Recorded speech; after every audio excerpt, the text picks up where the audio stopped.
Hello there, guys. Today I'm going to take a look at Indiana Jones and Kingdom of the Crystal Skull. Now, why? Because it's Steven Spielberg's birthday! I mean, one of the greatest filmmakers of all time? It's his birthday? What a better day than to look at a movie he did. So, just in case you don't know who Steven Spielberg is, he's the director of Jaws, E.T., Jurassic Park, Schindler's List, the color purple, I think, and Close Encounters of a Third Kind, and the Indiana Jones trilogy, or quadrilogy if you count the fourth one, but that one came out in the 2000s. The original trilogy came out in the 80s, so really it's two different. So let's talk about the movie. Let's start off with the story. The story, in my opinion, is somewhat well written, even though that it can be really silly at times. But hey, the other Indiana Jones movies didn't get really silly. And so the story in general is well written, not really horrible, and it still contains some, and doesn't really do anything horrible in my opinion, and it keeps in tone with the past indie movies. So not really that bad a story. And let's talk about the acting next. The actors do a good job in this movie. Harrison Ford is back to play his character Indiana Jones. And yes, you can tell that he's aged, but that doesn't stop him from being awesome Indiana Jones. I mean, Harrison Ford as Indiana Jones is about as badass as you can get.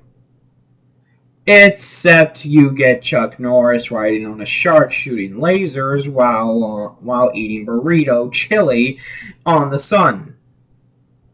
Odd image. And Shia LaBeouf. Yeah, a lot of people really hate Shia LaBeouf. But from what I've heard, he's moved on, so good for you, Shia. And, he does a decent job here. It's better than his performance in Transformers, but that's probably because that he wasn't directed by Michael Bay. Not to throw offense at you, Michael Bay. Someday we'll take a look at the second one, the second Transformers. And Shia LaBeouf does do a decent job in this movie. It proves that he isn't a horrible actor. It just depends on the director. Like Nicolas Cage. I mean, from what I've heard, the guy can be a good actor in some movies under the right director. Now let's talk about the action scenes. The action isn't as good as it was in the original trilogy, but it's still good enough to, well, be enjoyable, and it's good, it's well done, it's well shot, it's tense, and you feel for the characters during it. Oh yeah, characters, I forgot to talk about those. The characters here are likable. Shia LaBeouf's character is kind of like that young, smartass that's matured and grown up. Typical, but not really horrible. And yeah, now let's go back to the action. Yeah, I think I've said all I could about the action. And let's talk about the special effects. The special effects, for the most part, are, well, CG.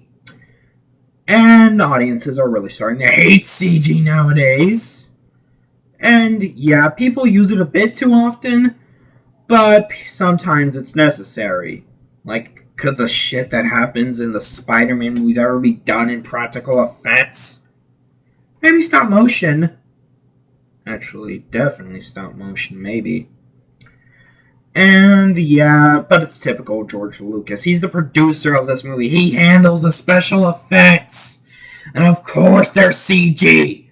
I mean, ever since the prequel trilogy. Actually, did George Lucas start wholly CG when he made the prequel trilogy? When did George Lucas start using CGI? And decide to be a lazy smartass that just re-releases Star Wars to make money before he sold the rights to Star Wars. And now he's going to be writing the new trilogy. Okay. And the other movies. In terms of the other movies, this movie is not as good as Crusade or Raiders, But hey, those two were awesome. Temple of Doom, I'm not gonna lie, Temple of Doom sucked. I mean, for one thing, way too freaking scary! I mean, that crap is way too scary for kids! And secondly, jeez. Oh yeah, the character, the little kid, Short Round, and Willie, by God, they were some of the most annoying idiots I have ever seen! They just yelled and were annoying, just... And the action in that movie was also decent, the acting was decent, and the Temple of Doom I don't particularly care for, I don't give a crap. And Crusade and Raiders, two are awesome movies that you definitely should take a watch. Temple of Doom, skip it. Part 4, watch it. Definitely you should watch. And let's talk about the criticism this movie gets.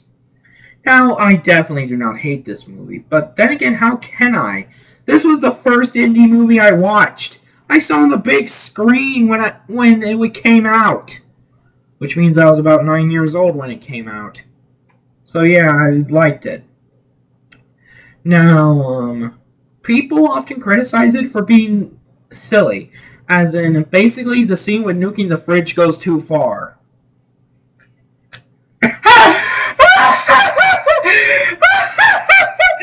You're serious? Oh, you're serious? Holy crap, you're serious.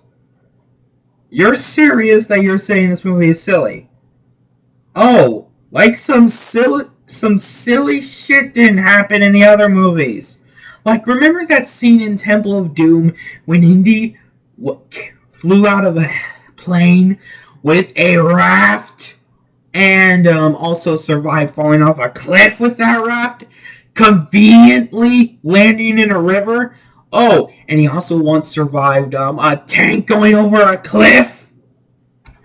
What did he survive in the first one? Can't really think of any insane death traps. Oh yeah, the rolling ball rock that chased him.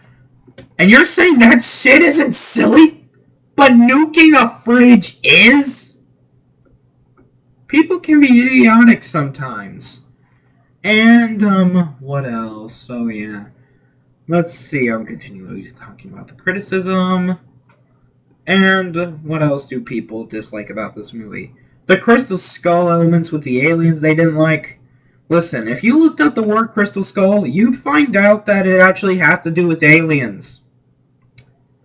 Well, at least from what I've heard of James Rolfe videos, so what I said was probably stupid, so yeah, post the comments if I'm an idiot. And, yeah, that's my opinion on Indiana Jones 4, and all I have to say is, happy birthday, Steven Spielberg, hope you're having fun, and just enjoy your birthday. You deserved it, pal, for giving us classic movies. Let's hope someday I can reach that, or at least reach half. Enjoy your day, enjoy your birthday, pal.